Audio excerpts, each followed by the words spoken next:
pues Listo. bienvenidos y bienvenidas sean a su salón virtual de la Escuela Judicial del Tribunal Electoral del Poder Judicial de la Federación. Voy a darle seguimiento a la clase que empezamos ayer, que es la epistemología jurídica, el enfoque premoderno y el moderno, para el cual hicimos un largo recorrido histórico, pero este recorrido histórico tuvo como, em, tuvo como objeto darnos cuenta de cuál es el contexto. Cuando hablamos de historia, realmente estamos hablando de un periodo muy, muy cercano. Cuando hablamos de antigüedad, estamos hablando de algo realmente cercano, eh, que nada, no tiene nada que ver con, con la realidad. La realidad implica, pues, periodos mucho más largos y, pues, eso en cuanto a tiempo y en cuanto a tamaño.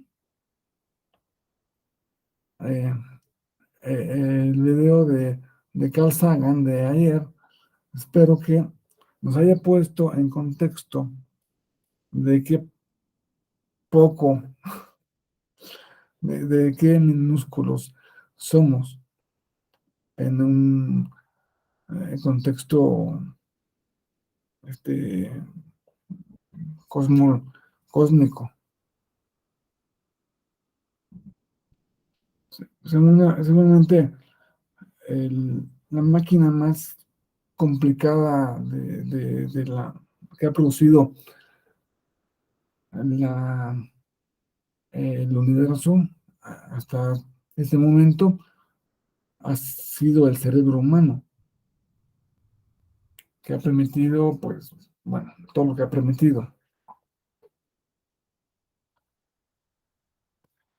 Este, y em, vamos em, a dar continuidad a lo que estamos viendo antes. Vamos a ver em,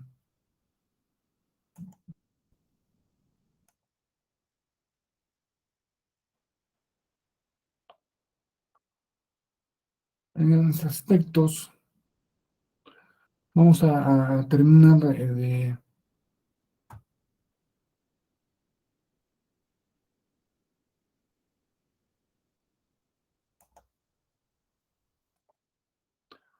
de situarnos. Todo esto tiene el objetivo de que nos situamos en el tiempo. Creo que es fundamental.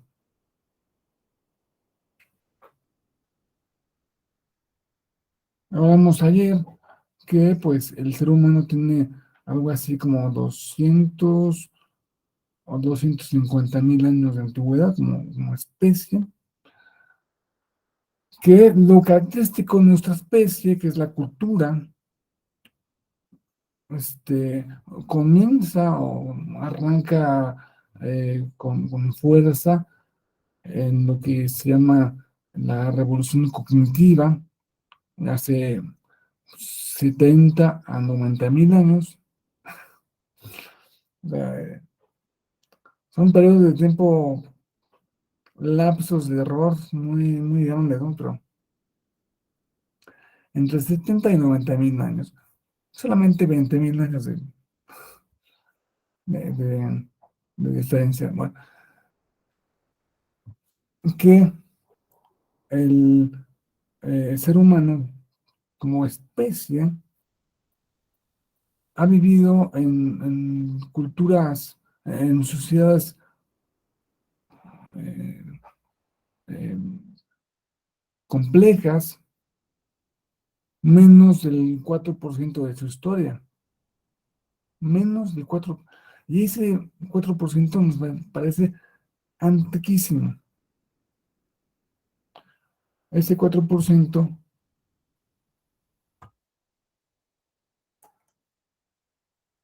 podemos decir que comienza aquí. No, no, eh, es,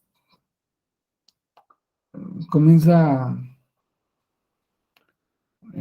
como,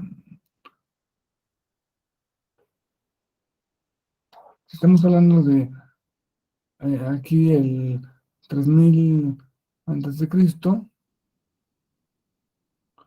a ese 4% comienza en el 8000 antes de Cristo, o sea, más del doble.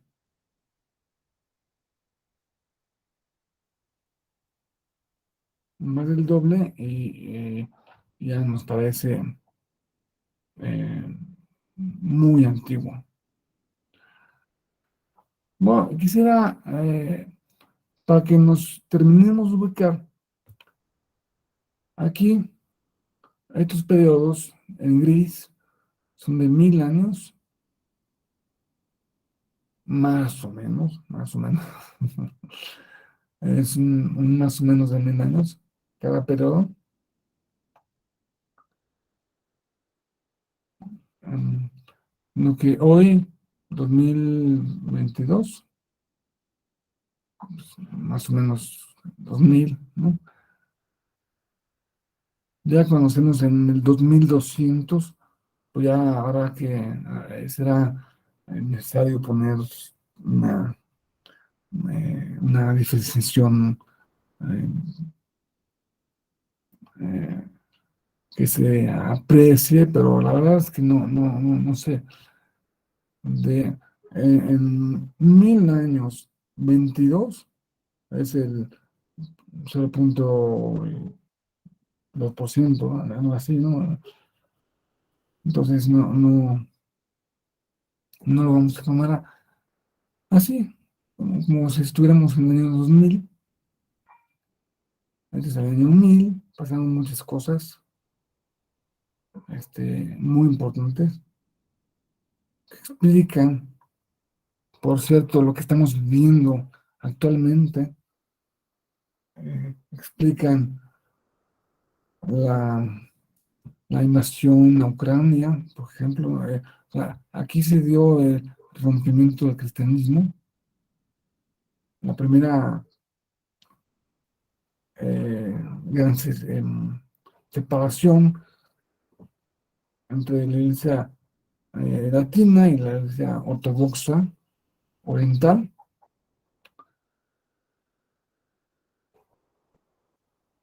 Y pues de aquí para acá, eh, otros 1000 años, durante los cuales, pues, ¿qué les digo?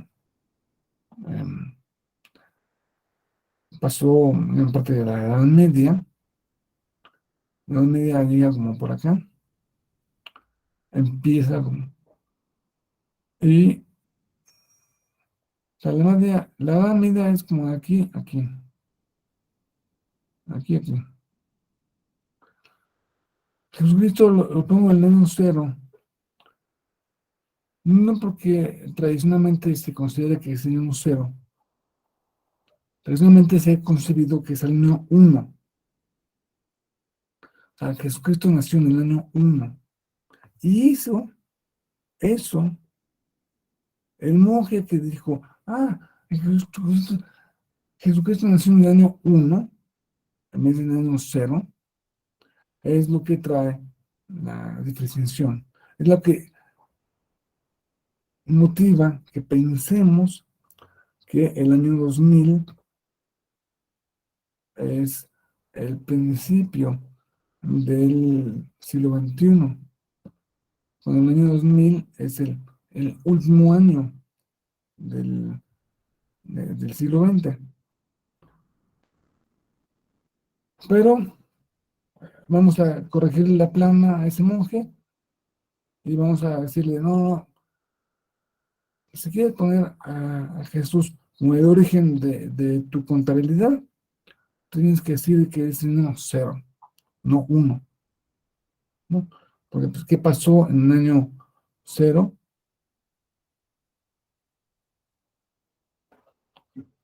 Um, Ahí se introduce una serie de confusión en matemáticas, ¿no?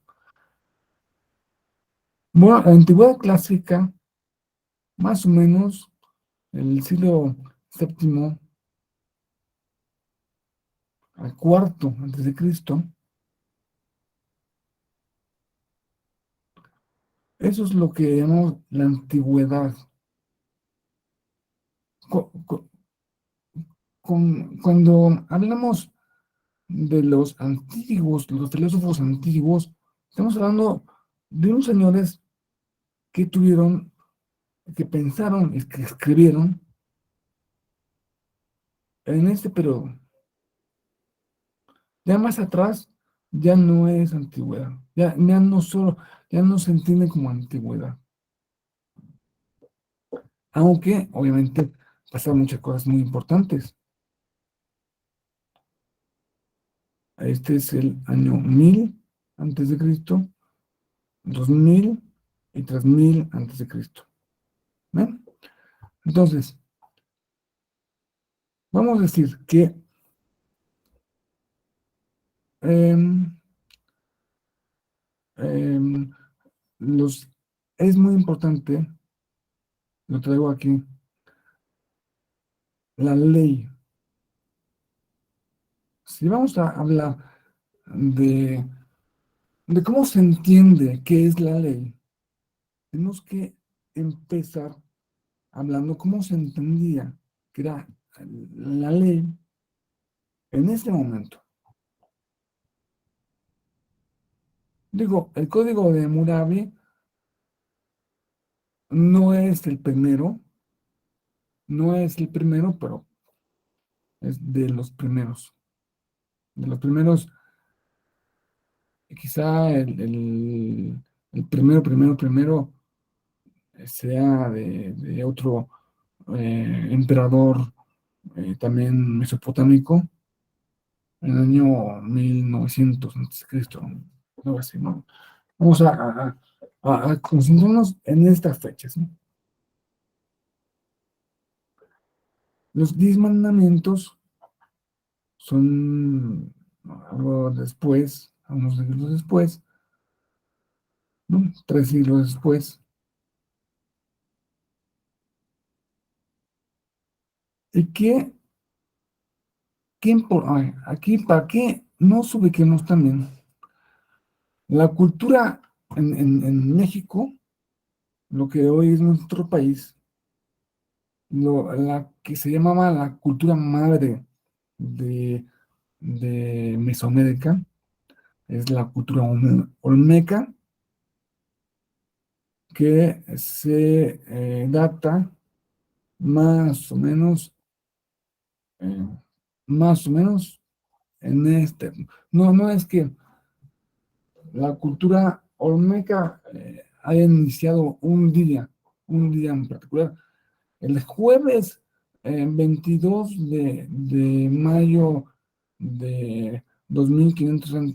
No, no, pues, como todo en eh, en, en esta realidad es evolutivo, poco a poco, poco a poco se fueron asentando la cultura, las personas y pues dieron origen a la cultura olmeca que, por cierto, lo, de lo más antiguo que es de San Lorenzo, las ruinas de San Lorenzo, son más o menos 1000 años después,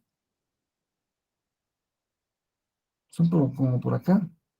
O sea, es decir, las culturas en América son bastante recientes si las comparamos no con las europeas, sino con lo más antiguo, O sea, las culturas más antiguas, que son las mesopotámicas. Ahí, en Mesopotamia, los sumerios son la primera cultura. Bueno, ahí se pelea, hay eh, argumentos históricos para decir que fueron los egipcios, pero estos están más o menos por aquí.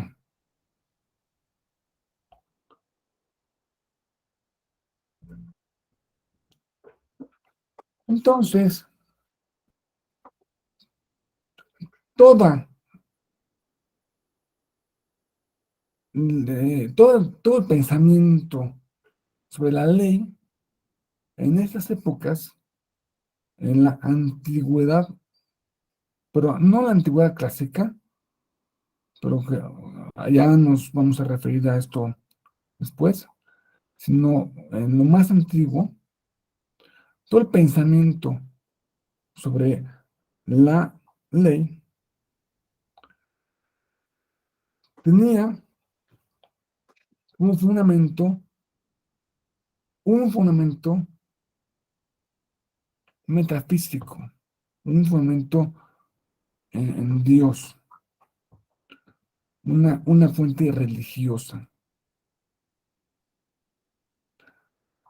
Ya vemos que desde aquí, de la modernidad, poca gente cree poca gente le pone el acento al origen religioso, por- sobre todo en nuestro ámbito,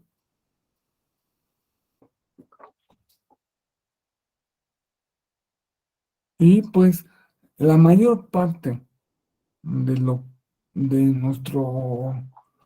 de nuestro discurso legal proviene de la modernidad, la modernidad en adelante, o sea, un periodo de tiempo muy corto, comparativamente.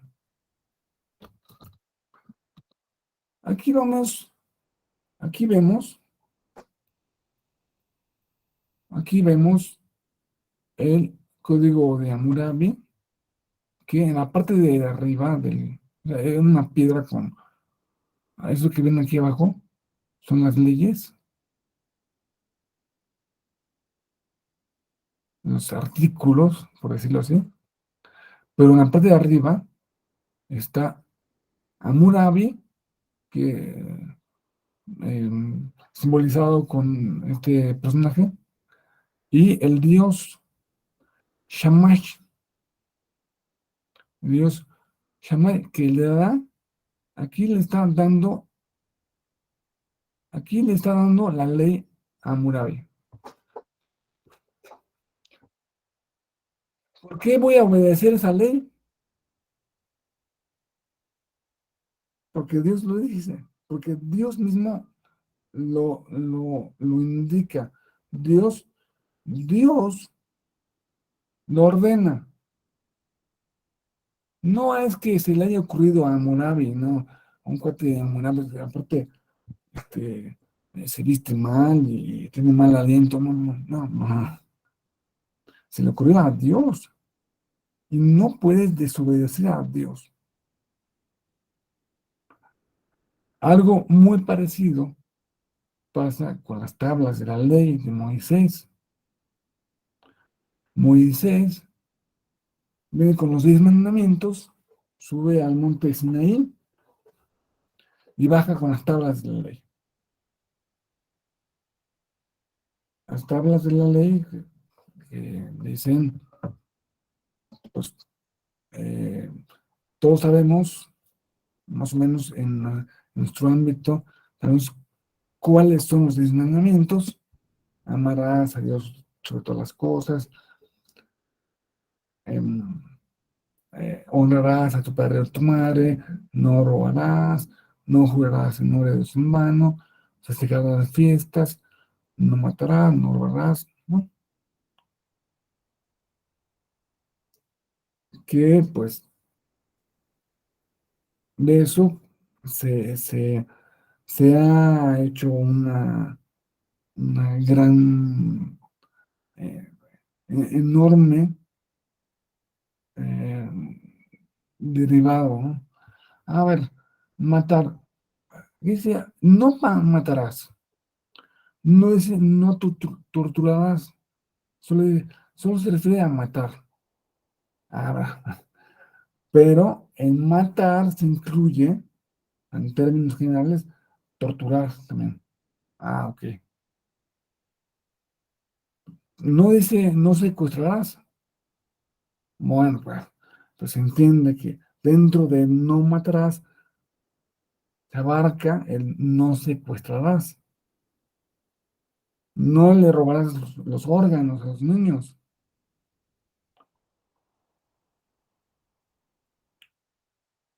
Bueno, los pueblos de esta antigüedad más arcaica ponían el origen de la ley en nada más, nada menos que en Dios. Por eso había que buscarlo. Es una cosa curiosa porque en el libro viene, me parece, en dos momentos. En en el Antiguo Testamento se recogen los, lo- los 10 mandamientos en dos momentos. En, en uno me parece que es el libro del Éxodo, donde eh, no me acuerdo del capítulo, pongamos que sea el capítulo 5. En el capítulo 6, o sea, inmediatamente, regula la esclavitud.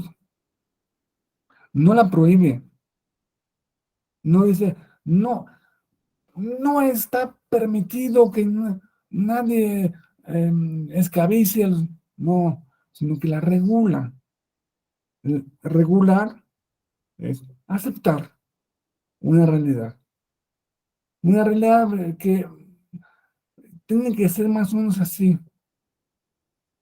No, si te pasas, no, no te pases de la raya, pero, pero lo puedes hacer. El, el israelita podía esclavizar, tenía prohibido esclavizar a otro israelita, pero tranquilamente podía esclavizar a un...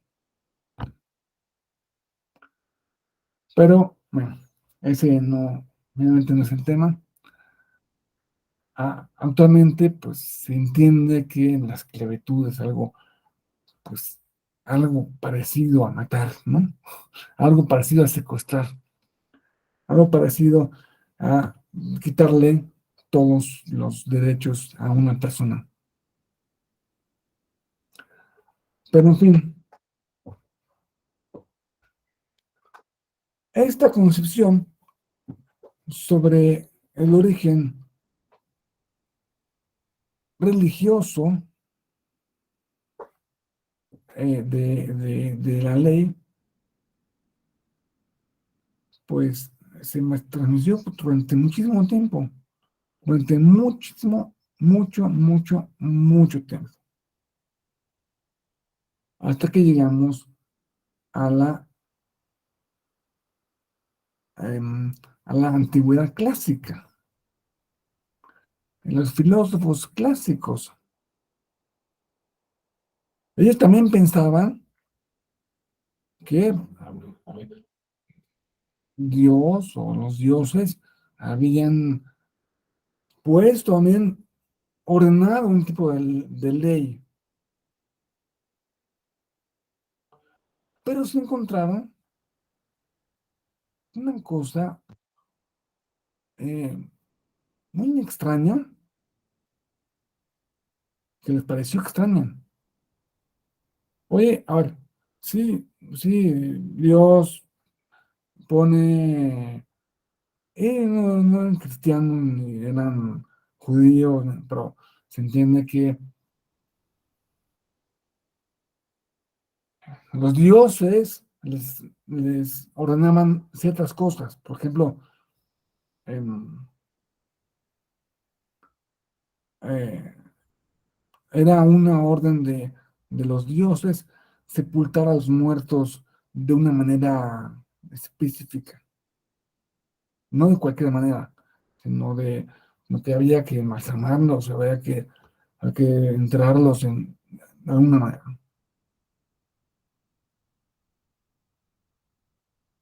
Eso es, esa ley había que cumplirla porque la decían los dioses, nada más, nada menos.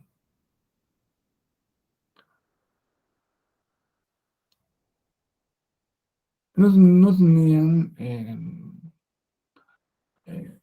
la cosa del cristianismo judío-cristiano, eh, la noción judía y cristiana de los 10 mandamientos que eran mandados por Dios. O sea, lo que mandaba Dios es algo más como de sentido común, ¿no?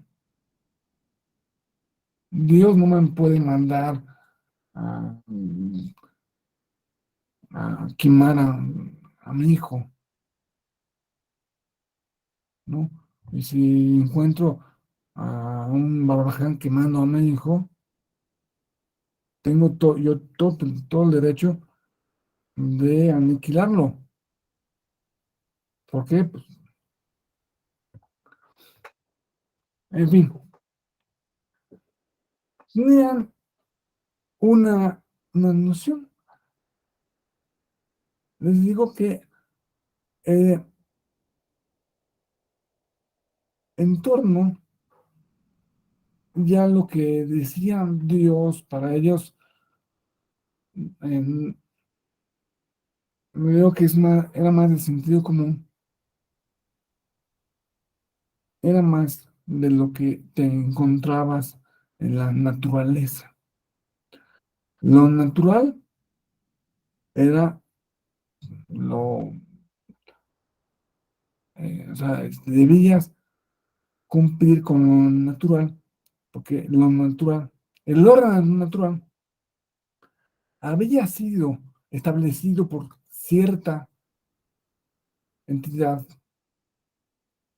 metafísica que yo no puedo ver ni oír, pero que imponen estas obligaciones. Sin embargo,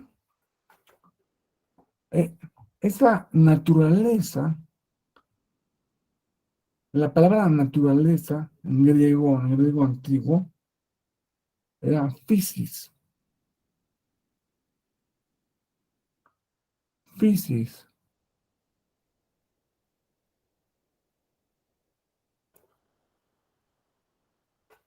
Sin embargo, se encontraron con que tú estabas en Atenas y eh, te cobraban 8 dracmas de impuestos, pero que nada más de Atenas te movías hacia Esparta, ahí no te cobran 8, ahí te cobran 14. ¿Cómo es posible que en Atenas me cobren la ley diga que yo tengo que pagar 8 y en Esparta diga que yo tenga que pagar 14? ¿Por qué?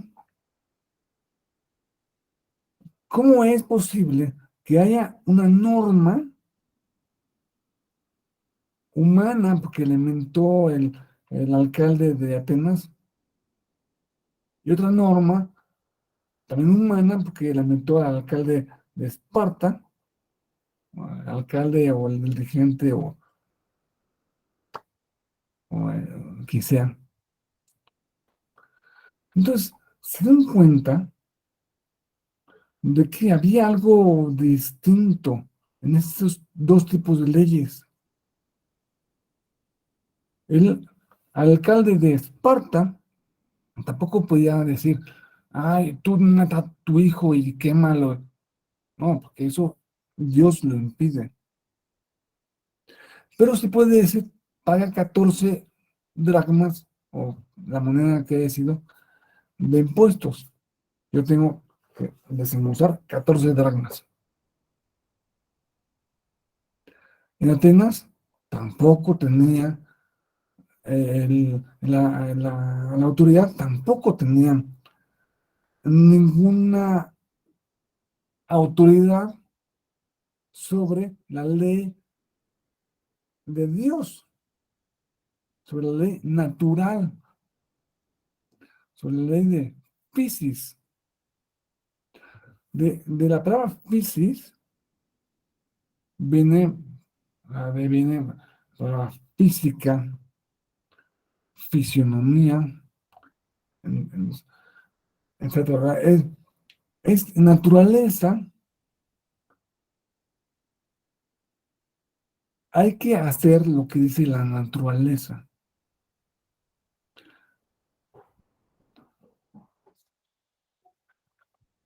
El alcalde de Atenas tampoco tenía ningún tipo de competencia sobre la ley de la naturaleza. Solo tenía competencia sobre la ley eh, sobre un tipo específico y muy reducido de leyes, que es la ley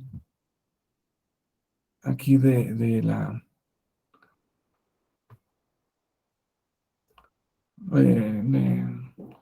la ciudad. Fisis era en griego. Antes quiero hacer una aclaración. Si ustedes van hoy a Grecia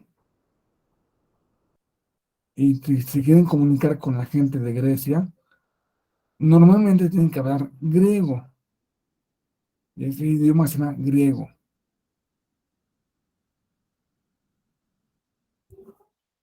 Si ustedes van a Italia, si quieren hablar con la gente de Italia, o a Francia, o a España, tienen que hablar italiano, francés o español. Sin embargo, la diferencia entre el griego actual y el griego de de esa época, el griego de los filósofos, es tanta como la diferencia que hay entre el español actual y el latín. La única diferencia es que no se llama, no podemos decir que estamos hablando de latín. Podríamos decir, o sea, bajo la misma lógica que tú y yo hablamos de latín. Bueno, en fin, Físics se diferencia en Roma, naturaleza es natura. Físics es algo más inasequible, es más algo, es más como mágico. En cambio, natura es como actualmente entendemos a la naturaleza, pues tú sales al bosque, al río y no tiene nada de mágico. En cambio, para ese idioma sí tenía un gran contenido. O sea, se hacían cosas, o sea, la misma naturaleza hacía cosas. Era expresión de la voluntad de los dioses.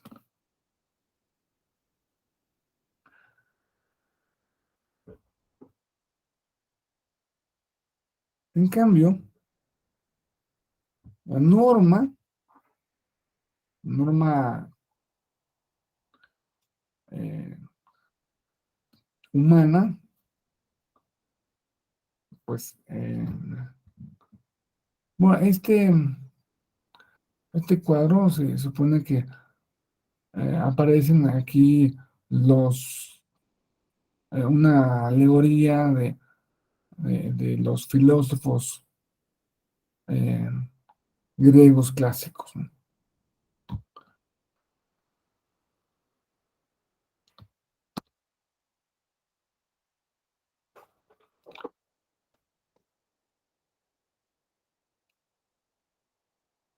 Entonces, a partir de esa reflexión de la ley de, de la naturaleza, que finalmente es una ley que tiene su origen en Dios, en lo más sagrado,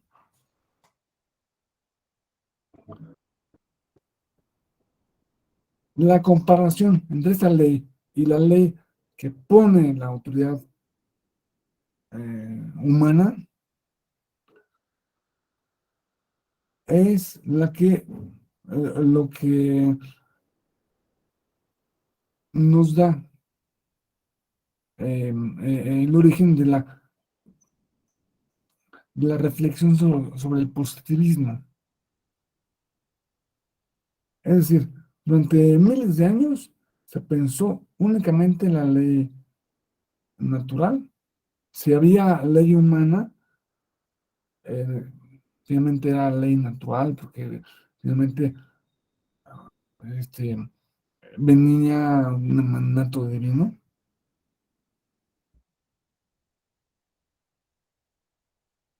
Luego, la ley natural, que es una ley que tiene su último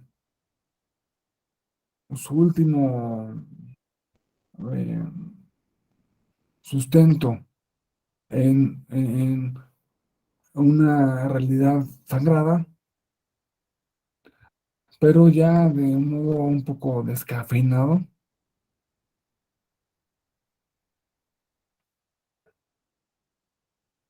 Luego, la reflexión, la comparación entre esas leyes y entre los dos órdenes de leyes, bueno, es que hay dos, dos tipos de realidad. La realidad natural y la realidad humana, o la realidad física, o la realidad positiva. Positiva en el sentido de impuesta. Eso significa positivo, ¿no? Para que se entienda mejor, es impositivo. El derecho que alguien impone, alguien que tenga la facultad para imponerlo.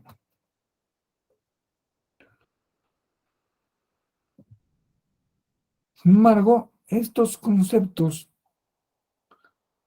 como les decía, no es que haya un solo grupo de ideas que sea la ley natural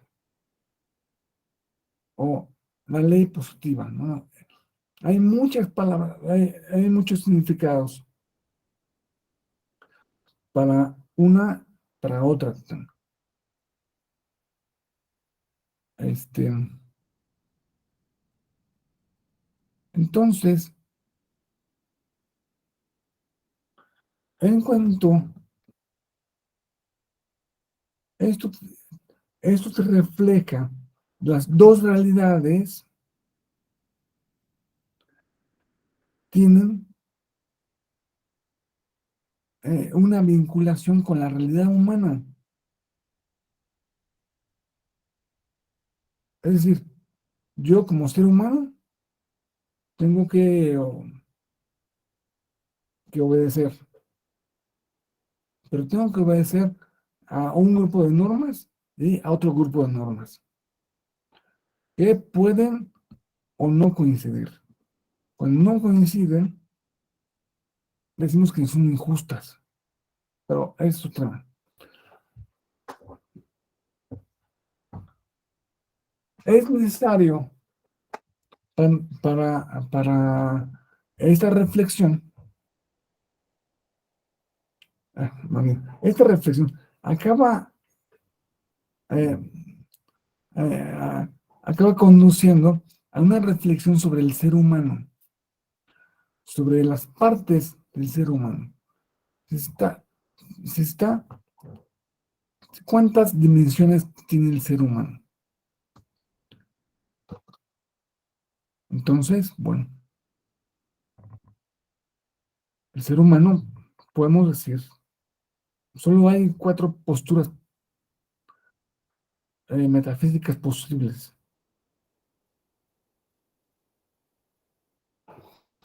La primera es que el ser humano es espíritu, ya, como el ser humano es un tipo de fantasma que realmente no sé quién lo, lo, lo pueda sostener, pero yo creo que es muy difícil sostener esto.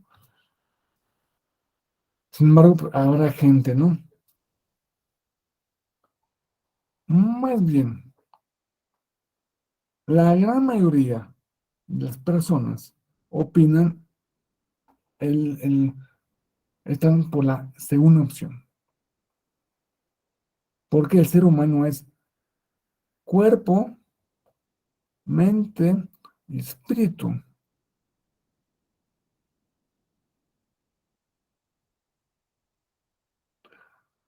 Aquí, pues, lo que significa espíritu y lo que significa mente, pues, es algo que pues, nos puede llevar mucho tiempo.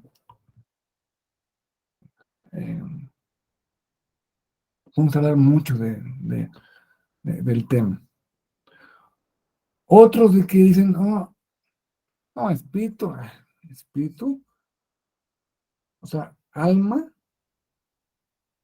es decir, tú me dices que el ser humano tiene alma. ¿Qué es el alma? ¿Qué es el espíritu? No, no, no, yo no veo ningún espíritu. Yo veo que el ser humano es el cuerpo y sacar su mente. Mente, ¿a qué le llamamos mente? También es algo así muy, muy general, pero podemos decir que mente es lo que produce, lo que producen nuestros pensamientos. Entonces, si tenemos una realidad corpórea, pues claro, comemos, respiramos, digerimos, nuestro corazón late, tenemos cuerpo y pensamos. Muy, muy bien, el, el, el humano es cuerpo y mente. Y espíritu, pues, ya lo podemos sacar de aquí, porque el alma, pues quién sabe qué sea. No he visto nunca a un alma. Las historias de fantasmas son eso, son historias, son ciencia ficción.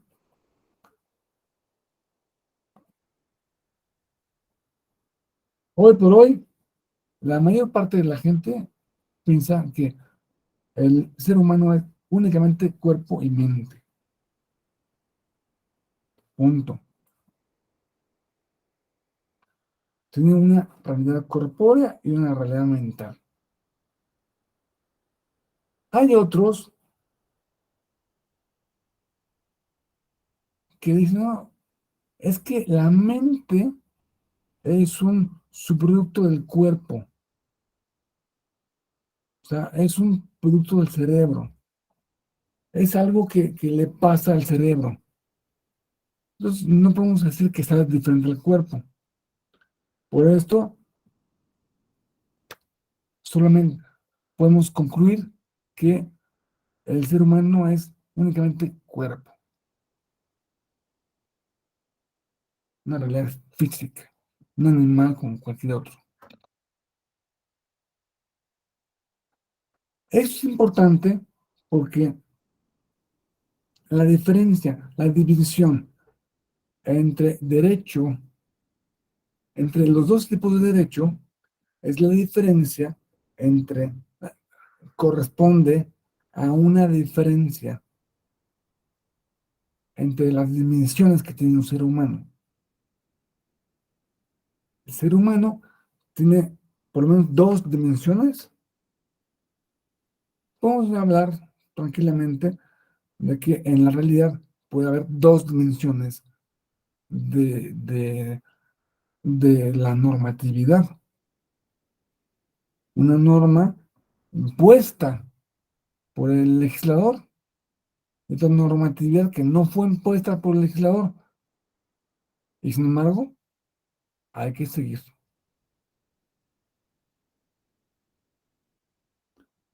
Porque es lo justo.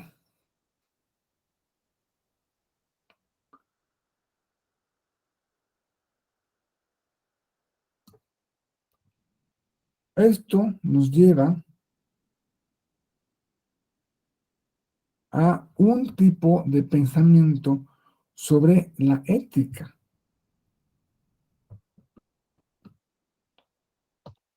Cuando hablamos de metaética, a ver, cuando hablamos de ética, ética es um, una conducta es buena, una conducta no es buena, ¿no? Las normas éticas.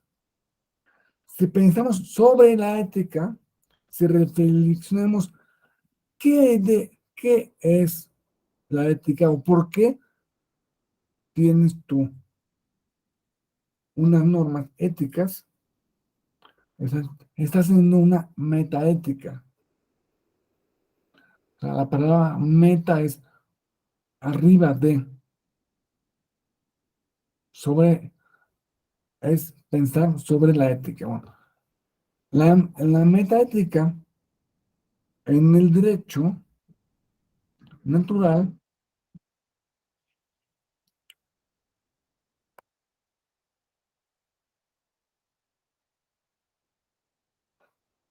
es fundamental para la comprensión em, de lo que fue, del paso del derecho natural,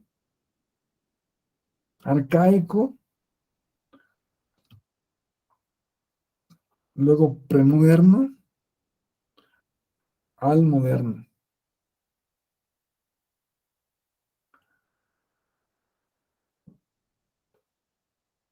La metaética es ¿por qué piensas tú? ¿Por qué piensas tú que debes cumplir una norma ética? ¿Por qué? Bueno,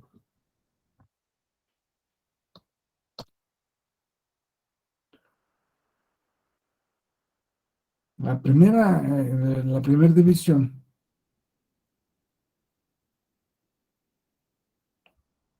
está entre los objetivistas y los subjetivistas. Veíamos ayer el concepto de verdad. Cuando hablamos de verdad, cuando,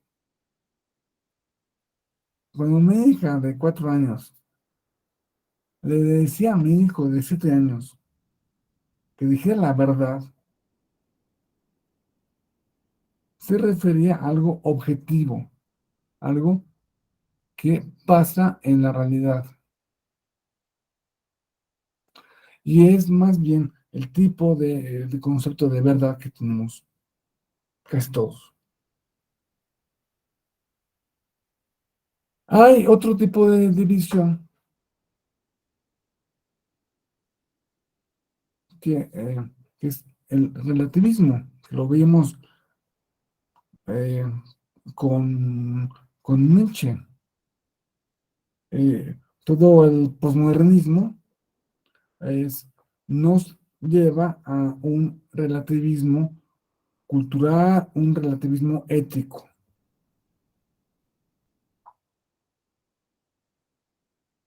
Las normas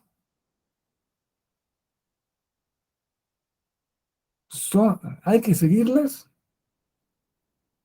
porque es verdad que hay que seguirlas.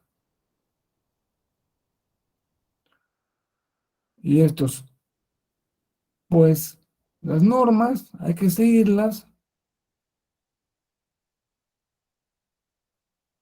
pues, depende. em, eh, no hay un fundamento sólido, no hay un fundamento sólido para el establecimiento de una norma.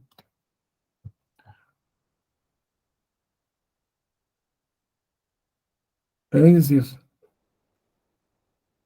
la norma hay que seguirla porque nos pusimos de acuerdo, no porque la naturaleza, ni porque Dios, no, no, simplemente nos pusimos de acuerdo, tú y yo,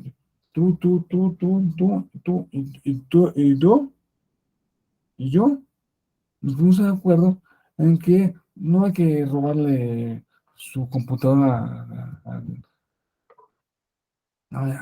que no hay que decir falsedades, que no hay que el juez no se puede vender a una de las partes. ¿Por qué? Pues porque simplemente porque nos pusimos de acuerdo.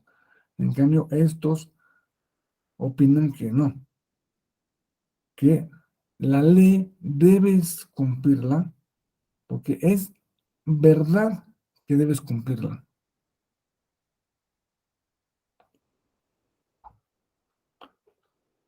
En cambio, estos dicen, la ley debes cumplirla porque es derecho positivo, vigente.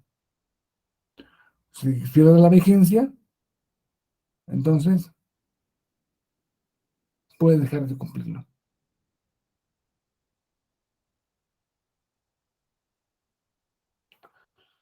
Claro que esto nos lleva a una reflexión sobre la misma epistemología, sobre el mismo conocimiento humano, sobre la epistemología,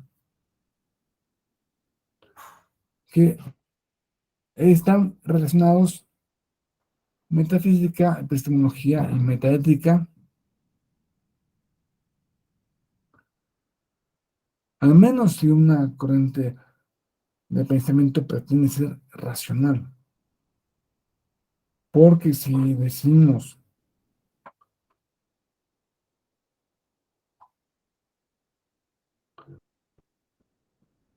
si llegamos a la conclusión de que la ley se le ocurrió al legislador, se le ocurrió porque se le ocurrió, porque ese día se levantó, desayunó chilaquiles rojos y le hicieron daño al estómago, y por eso puso una norma, sí,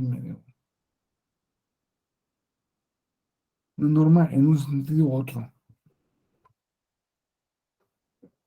Es irracional.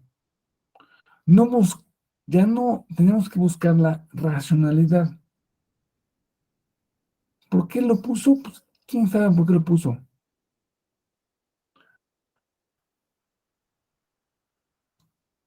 Lo único importante es que lo puso de una manera que se transformó en ley vigente. ¿Sí? tú a la ley vigente la debes obedecer, porque si no la obedeces, te ponen una multa o te meten a la cárcel o te hacen algo que no quieres que te hagan. Entonces, bueno, son las 8:01 y vamos a hacer una pausa para tomar oxígeno durante 5 minutos. ¿Qué tal si a las 8:06 estamos de regreso? Y pues pueden apagar sus cámaras. Entonces, 8:06. Muchas gracias.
Ya estamos de vuelta.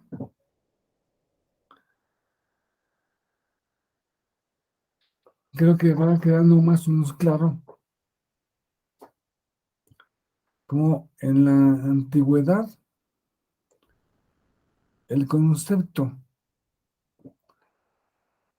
eh, jurídico, el pensamiento sobre la ley, sobre lo que es la ley, es decir, la epistemología jurídica de la antigüedad basaba su, su concepto en la idea de Dios, la idea de un ente sagrado, un ente metafísico que pues es el que da órdenes y que por eso las debemos obedecer.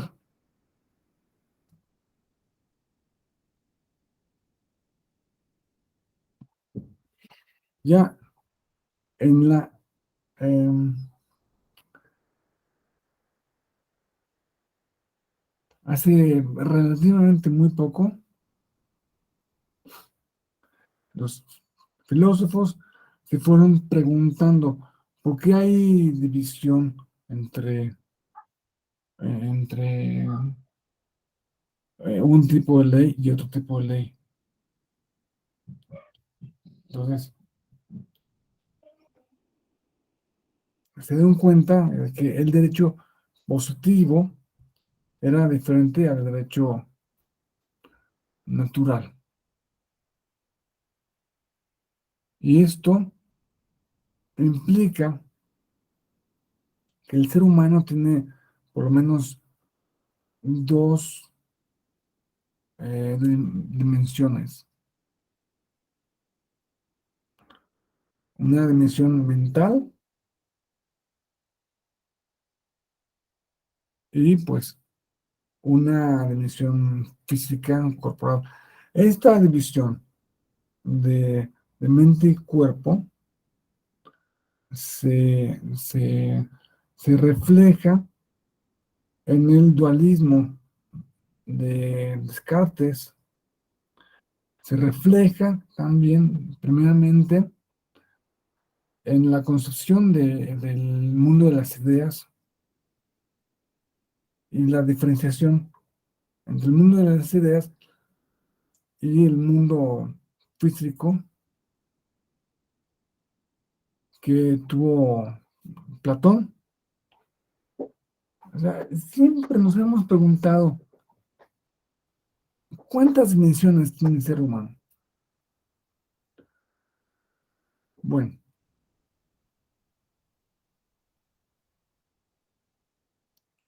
eh, eso nos lleva a un tipo de pensamiento ético que puede ser tanto realista como subjetivista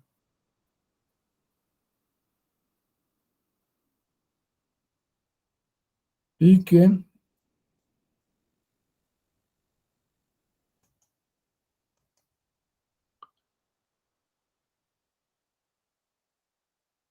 digamos, estamos, eso nos ha llevado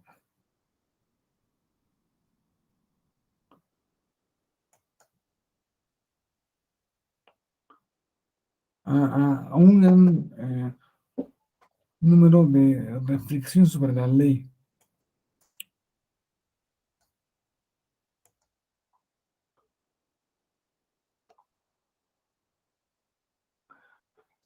Digo, este paso, estos, estos tránsitos intelectuales, espero que estén de acuerdo conmigo en que han sido muy lentos. No es que el miércoles en la noche se deje de hablar de Dios, y el jueves en la mañana se empiece a hablar de solamente del derecho positivo, ¿no? O sea, es una cosa muy, muy, muy gradual. Tan gradual que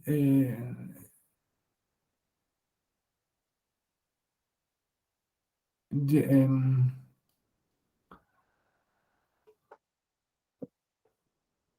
ha implicado,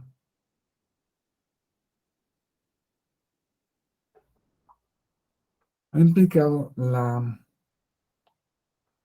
eh, muchas reflexiones.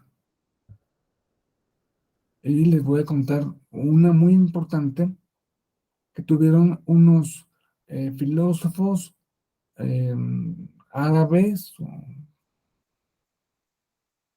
que eran musulmanes, pero habían leído a Aristóteles. Ustedes acuérdense que Aristóteles entra a Occidente a través de los árabes, casualmente. Bueno, estos filósofos aristotélicos tenían, tenían un pensamiento sobre la ley y Dios. A ver, ok, Dios da una ley, pero dice, es tan perfecta la ley. O sea, tú debes seguir la ley natural. Siempre, siempre en todas las ocasiones la debes seguir. Pero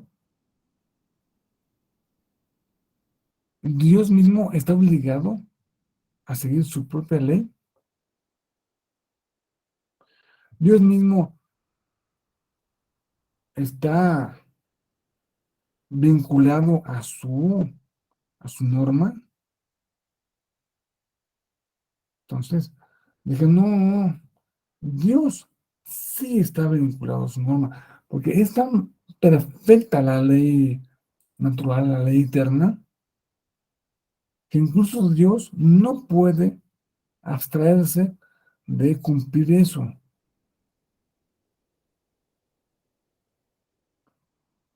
Eso es un pensamiento, una reflexión muy fuerte, ¿no? Caray. O sea, pues sí, la verdad, nunca se me había ocurrido, pero pues sí, a lo mejor sí. Dios debe seguir eso. Dios debe, Dios debe estar sujeto a sus leyes.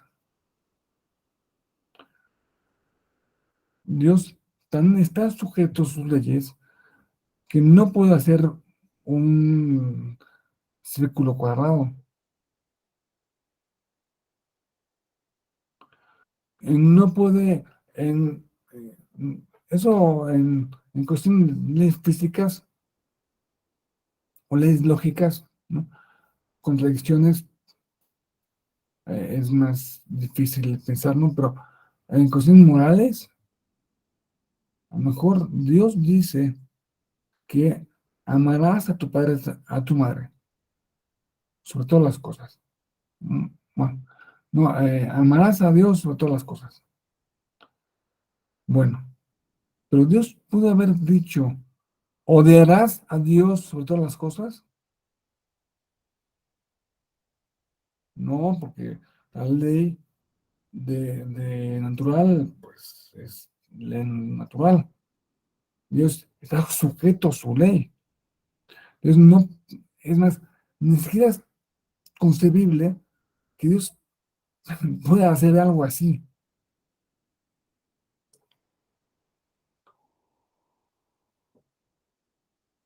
Es como pensar, hombre, Dios,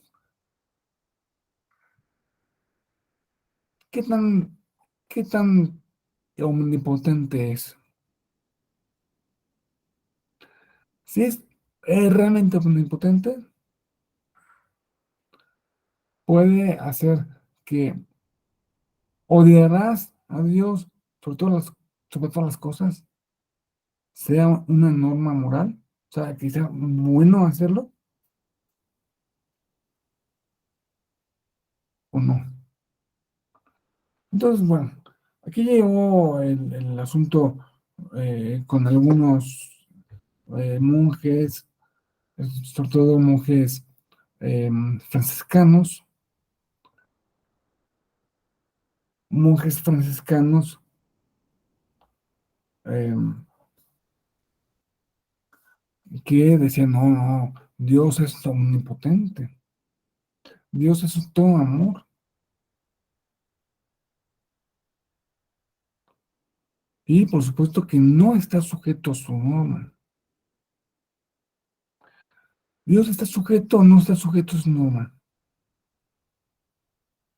Si Dios dice, hágase un triángulo rectangular,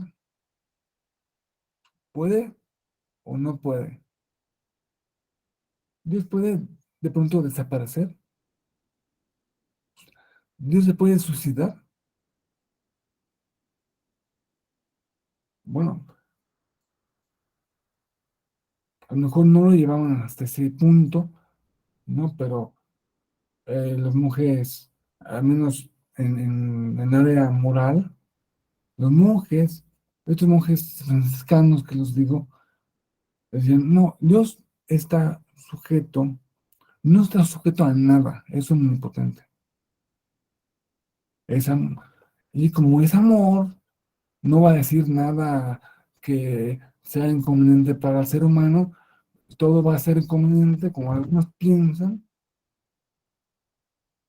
que cuando como Epigmenio Ibarra, no sé si saben quién es, Epigmenio Ibarra decía que cuando el ejército mexicano estaba bajo la orden de Felipe Calderón, era malo. Pero ahora que ya está bajo las órdenes de López Obrador, ya es bueno. ¿Qué?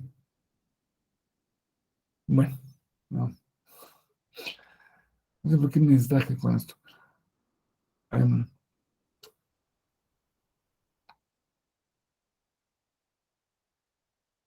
Dios es un... Ah, Dios, como es amor, no puede decir nada malo. Por eso, aunque no está sujeto a su ley, pues siempre va a decir cosas buenas. Bueno, entonces, bueno, eso es em, una discusión. De ahí surge, es muy importante la discusión, porque de ahí surge una, una característica básica del pensamiento moderno, que es el voluntarismo. Esto, esta norma la debes seguir no porque sea racional, no porque sea ni siquiera buena, no. Tú debes seguir esta norma porque es voluntad del legislador. Así, el voluntarismo nos lleva a eso. Primero, primero con una reflexión sobre la omnipotencia de Dios y pues, cuando en la época más moderna a Dios se le borra la cuestión y pues ¿quién sustituye a Dios? ¿A quién hace las leyes? Ah, pues el legislador, ¿no? El legislador humano. Entonces, esa es la fuente del voluntarismo. De ahí la fuente de que quienes piensan que Dios de alguna manera está sujeto a su ley, de alguna manera está sujeto a la razón, son realistas y que digan que es verdad que tú debes cumplir esta norma. Es verdad que tú debes omitir este cumplimiento. Es verdad que tú debes pagar impuestos. Porque si no, pues es puramente ocurrencia del legislador. Es algo. Y cuando limitas la ley a una ocurrencia momentánea del legislador, llevas la ley a un ámbito de irracionalidad. Y es lo que dice el positivismo actual, que él tranquilamente dice, bueno, yo no me voy a meter si esta norma es justa o injusta, o si es conveniente o inconveniente, o si es socialmente eh, pertinente, o si tiene algo que ver con esta cultura o no.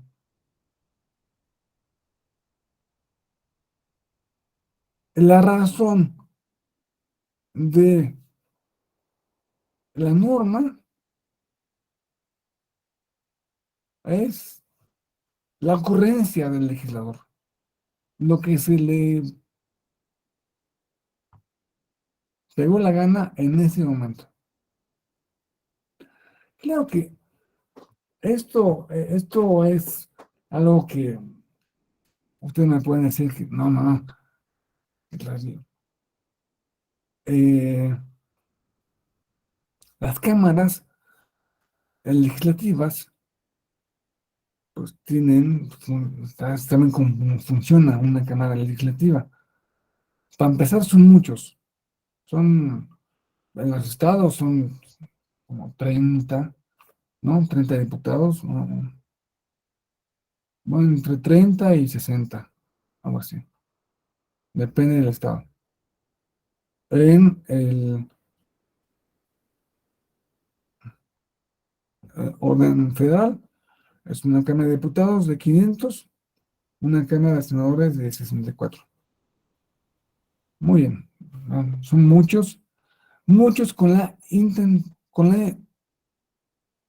eso de que sean muchos tiene un motivo, que no sea la ocurrencia de uno solo, de que es algo más pensado. Y ustedes saben cómo funciona. Una, un legislador o bueno, quien sea que tenga la facultad para eso, pone una iniciativa. La iniciativa la recibe la mesa directiva de la Cámara y dice, recibimos una iniciativa.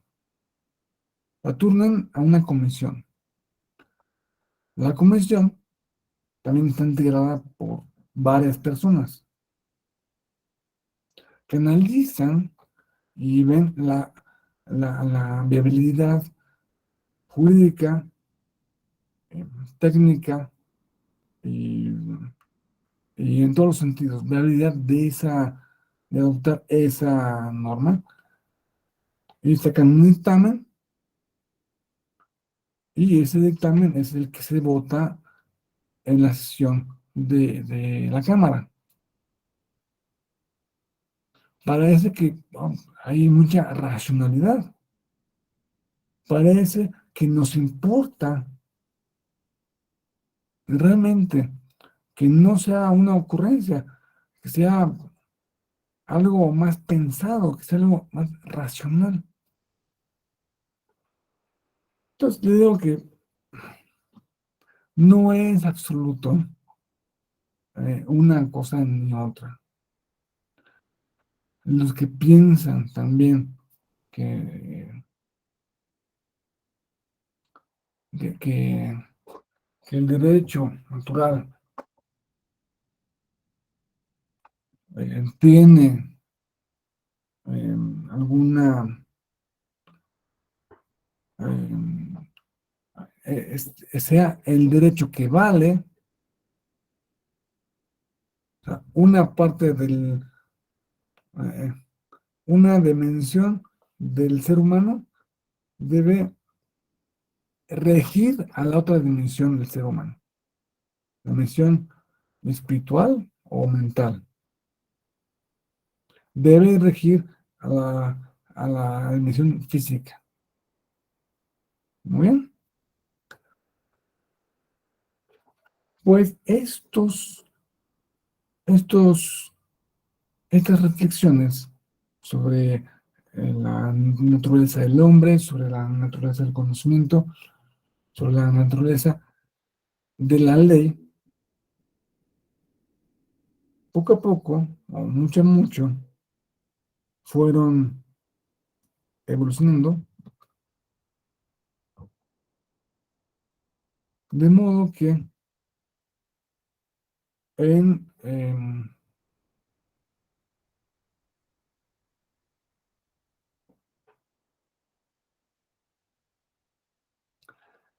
vamos a hablar del pensamiento moderno. Ya creo que quedó más o menos claro el pensamiento premoderno, arcaico, antiguo, lejanísimo, y el pensamiento moderno. Ahora vamos a hablar de lo moderno. El pensamiento moderno, en sus orígenes, tiene un fundamento en el racionalismo. O sea, racionalismo en el ámbito em, continental, que se llama así, y empirista en el ámbito británico. Ambos tienen como resultado los primeros naturalismos modernos, que se iban a distinguir de los naturalismos medievales o antiguos,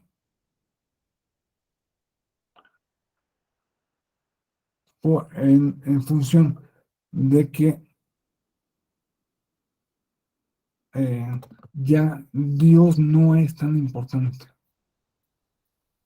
A partir de la modernidad, Dios pierde su importancia.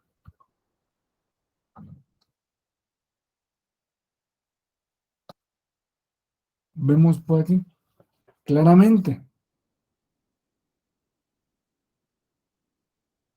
que fíjense que ni una otra cultura, piensen ustedes en la cultura islámica, en la cultura china, en la cultura hindú, la cultura mesoamericana, en ninguna de esas culturas se ha peleado con su religión,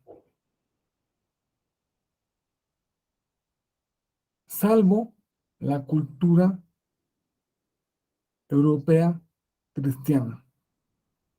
La cultura cristiana es la única que se ha peleado con su religión.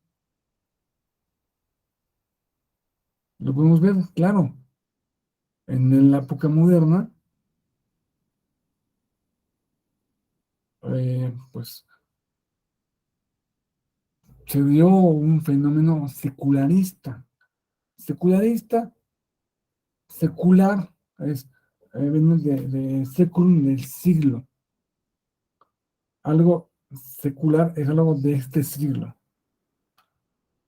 Y se refieren a, a lo em, a, el secularismo niega a cualquier antecedente de eh, que venimos de un paraíso terrenal o que vamos a llegar a un paraíso final. Luego es, ya no creo, ya no creo en ninguna religión. Jacobino, los jacobinos fueron un tipo de revolucionarios franceses, con la Revolución Francesa, que eran anti cristianos, eh, odiaban a la religión, eran antirreligiosos. O eh, este contexto cultural de pelea con tu religión es lo que se refleja claramente en el positivismo jurídico y se refleja antes en el naturalismo racionalista. Por eso podemos poner varios tipos de naturalismo. El más moderno, que es bueno, este,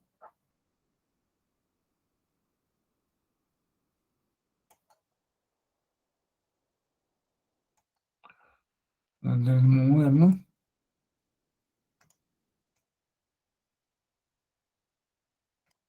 perdón, este, es un naturalismo que sí hay que seguir la ley natural,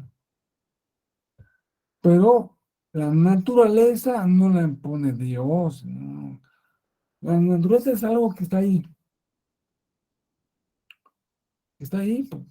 pues que ahí, está ahí. Que si la puso Dios, no pues la puso Dios, o quien sea el que la haya puesto, no importa, pero es la naturaleza. Entonces, se van a fincar en el derecho natural, sin un asidero propiamente metafísico o poco metafísico.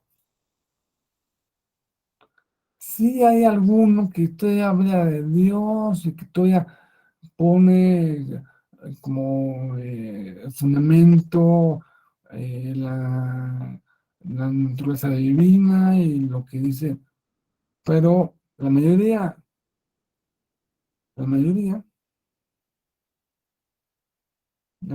ya se van liberando poco a poco, mucho a mucho, de las creencias religiosas.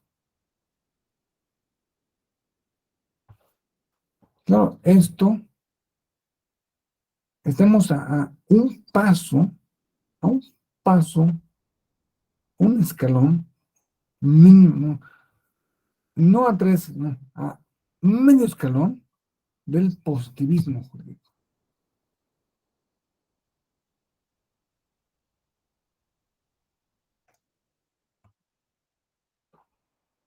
Positivismo jurídico que es generado por este ámbito,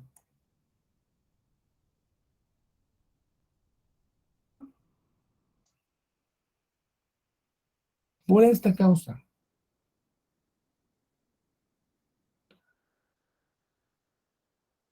Digamos que podemos distinguir ahora tres tipos de naturalismo. El clásico, antiguo, claro que la metafísica, la antropología,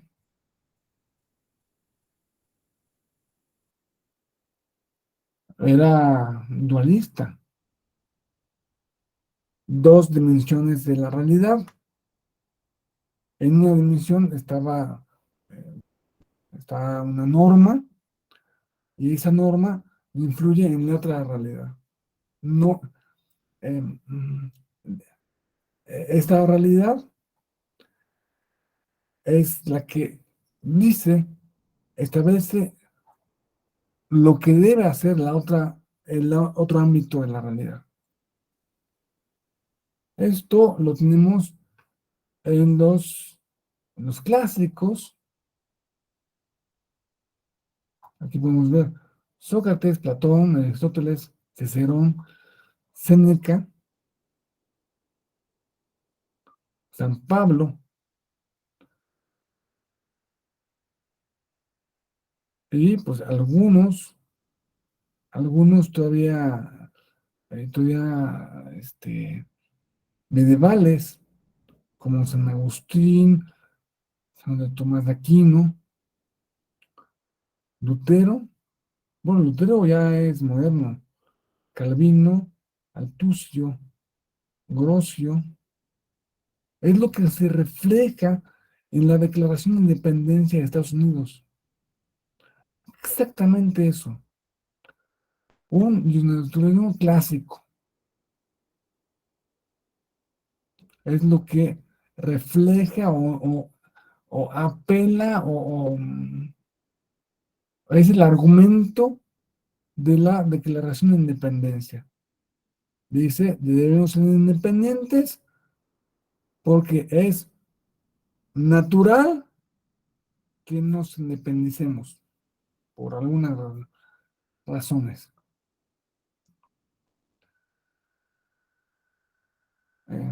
Ravensbrück,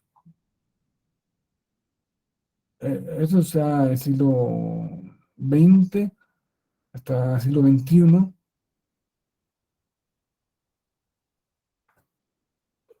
O sea, hay mucha gente que sigue pensando en esto.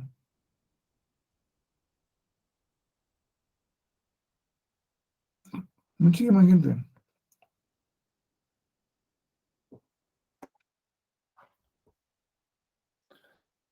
Tenemos una diferencia con el fundamentalismo neotomista. En el siglo XX tuvo lugar una corriente filosófica que es el neotomismo, que intentan rescatar de Santo Tomás de Aquino eh, sus enseñanzas, pero no exactamente lo que dijo él. Es, o sea, es más o menos, es un 98% de lo que dijo Santo Tomás de Aquino. O sea, muy parecido la antropología y metafísica, pues es dualista. Tenemos un empirismo, una epistemología, eh, empirismo metafísico que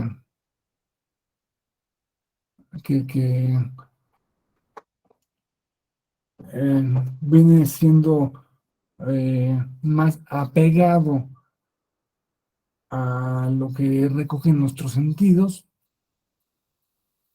más que a un racionalismo epistemológico.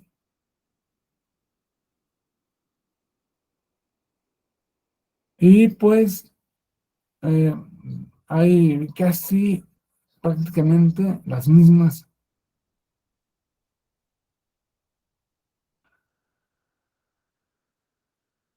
que siguen en general. Esta tesis es más o menos idéntica a esta, pero con algunos ajustes debido a su empirismo, a su naturalismo ético. La validez. ¿Por qué vale una norma? Pues en el naturalismo clásico, una norma es justa, una norma positiva, una norma positiva injusta es de hecho positivo, pero pone en duda su carácter vinculante. A lo mejor no la debemos seguir. Si es injusta, creo que no. Puede ser que no, incluso que neguemos su juridicidad. Sí, es más, el propio Santo Tomás establece que hay o se debe seguir una, eh, una graduación, ¿no? Una ley puede ser eh, poco injusta, muy injusta, medianamente injusta, muy injusta, extremadamente injusta. Entonces, las extremadamente injustas no son derecho. Las injustas, pero que se puede vivir con esa ley, pues sí, es derecho, es, es, em, es válido, pero ojalá que cambie, ¿no? Em, la, la, mm,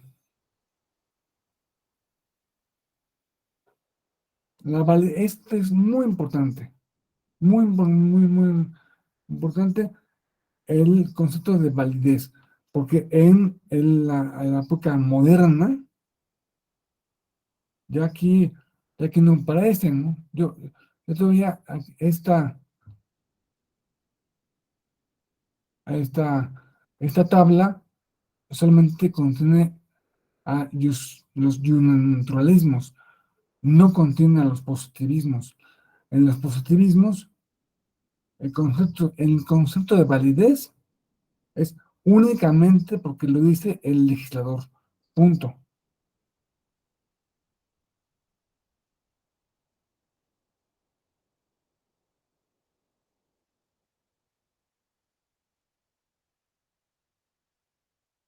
Y ya brincamos hasta al naturalismo moderno, que es más o menos, pero si este es 99%, este es como, este es 99% igual a este es como un 70%. O sea, tiene muchos elementos que lo hacen similar, pero muchos que lo alejan. Tanto que se dan dos escuelas. Hay un naturalismo racionalista y luego uno empirista.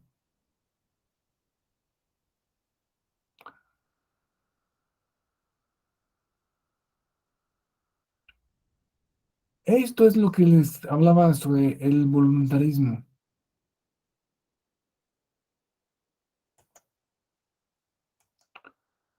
¿Por qué? Porque ¿en qué se fundamenta la ley? En el clásico, según la razón. La razón que finalmente la pone un ente superior, ¿no? Ya, ¿no? Y por eso hay que seguirlo. También la razón. Pero ya el naturalismo moderno dice, es la voluntad. Incluso Descartes dice, llega a decir, Descartes sin ser alguien que hable de moral, ni ser ni ser un teólogo, ni hablar de eso. Dice, si Dios dijera, si Dios dijera que el valle es la parte superior de la montaña, sería la parte superior de la montaña. Si Dios dijera que pecar te lleva a la salvación, pues pecar te llevaría a la salvación. Ese es el voluntarismo. No importa el contenido de la ley, lo que importa es el, el, el tipo la naturaleza eh, del legislador.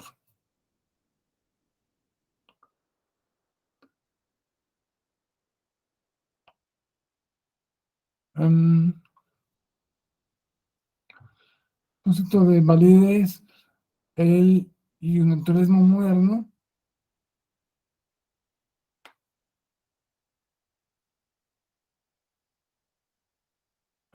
comienzan con que la ley hay que seguirla porque es lo que dice la naturaleza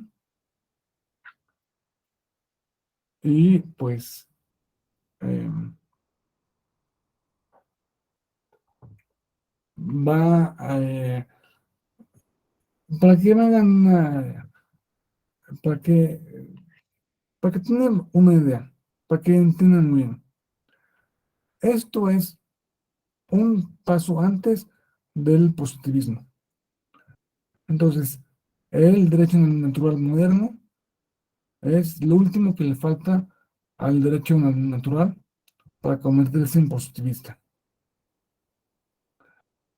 ¿Quiénes son los naturalistas modernos? Pues Pufendorf, um, algunos luteranos, John Locke, Thomas Jefferson, digamos, hablamos de la independencia de Estados Unidos, Rousseau. Esta es la fuente de la Declaración de los Derechos del Hombre. Hart, el protestantismo liberal, John Rawls.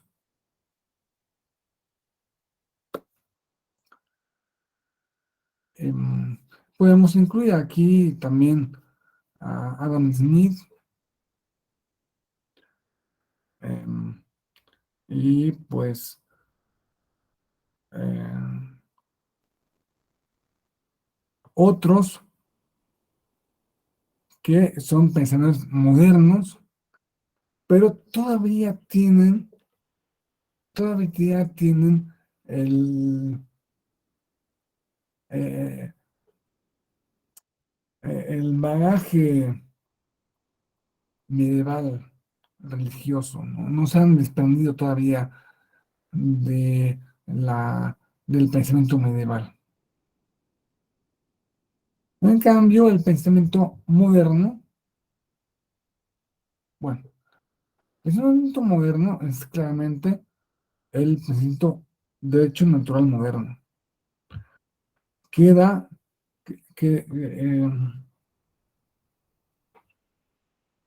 eh, como resultado el positivismo.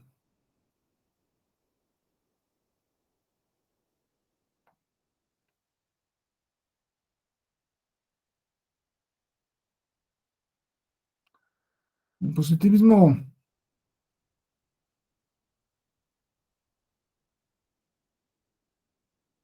que es el pensamiento jurídico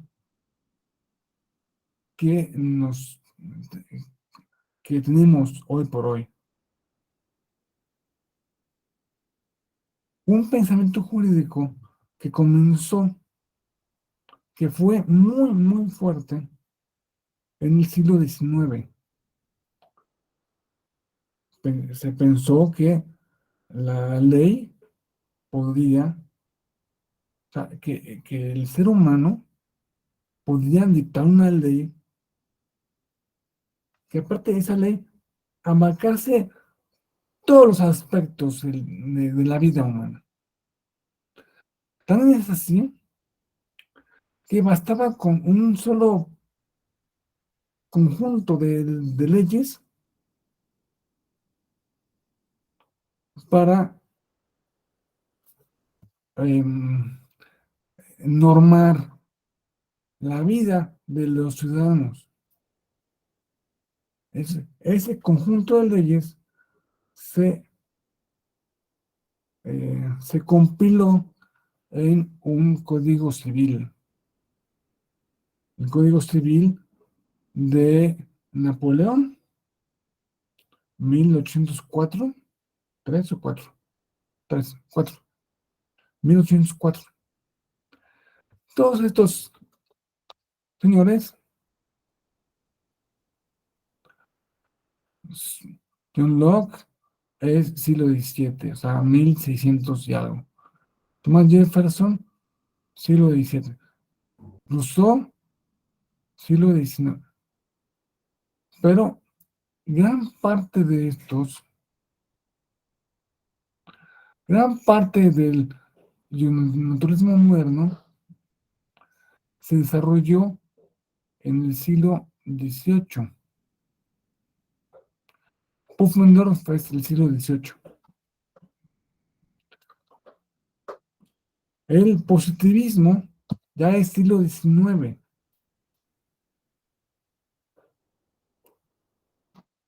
Y pues ahí entran una serie de mitologías. El ser humano, o sea, nosotros, la autoridad, podemos redactar una serie de leyes que van a ser, que van a abarcar todos los ámbitos de la vida humana, desde que naces hasta que mueres, desde antes de nacer hasta después de morir, de cómo te casas, cómo te divorcias, cómo, cuáles son las obligaciones en el matrimonio, cuáles son las obligaciones del divorcio, cuáles son las obligaciones respecto a, eh, a, em,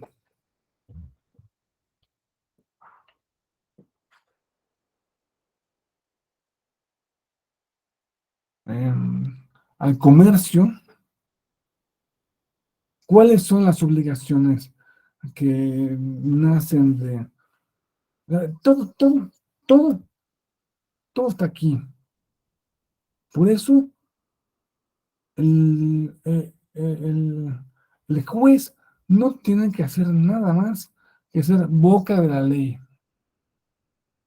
Es decir, el juez debe decir lo que dice el código. Y si se presenta cualquier problema, el juez únicamente tiene que abrir el código en el artículo pertinente. ¿Va? Esto dice el código, por lo tanto, tú tienes que salirte de tu casa porque no pagaste la renta. El código dice que em, tú debes alimentar a tus hijos. Entonces, ya verán en las otras clases posteriores, eh, eh, no solo los aspectos que nos trajo el positivismo, y que el positivismo tiene mucho que ver con el derecho natural moderno,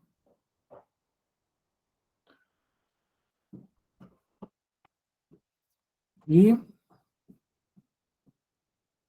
sea, la vida jurídica actual nos ha llevado,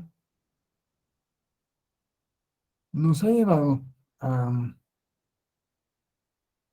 a un tipo de,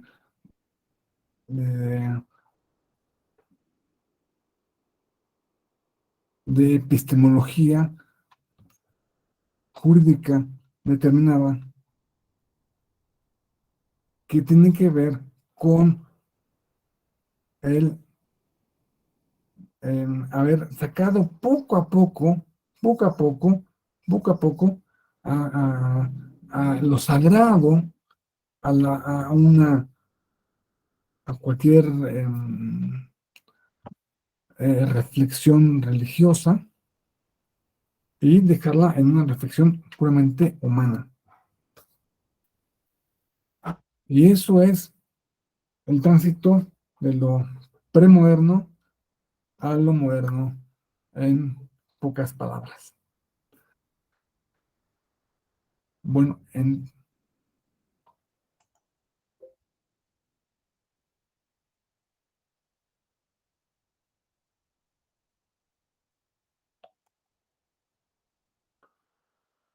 es muy interesante. Van a ver eh, cómo es la epistemología, cómo se ha venido progresando la epistemología, la reflexión sobre el derecho en los años, en los siglos siguientes, después de lo moderno propiamente, moderno, que podemos decir que finaliza en el siglo XIX, o sea, en el siglo XIX es su máxima expresión, probablemente finaliza poco a poco, esta reflexión después de la Segunda Guerra Mundial, y ahí comienza otra, otra serie de pensamiento. Bueno, pues yo me despido y pues fue un gusto estar con ustedes. Espero que si no en este mismo diplomado, en otro o en alguna otra actividad que organice a la Escuela Judicial, tengamos la oportunidad de reunirnos a reflexionar. No sé si queda alguna duda, algún comentario.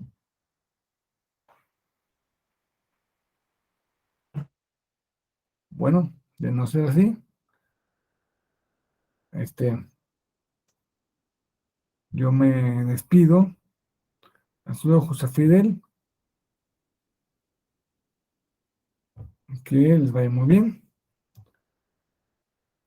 Y pues,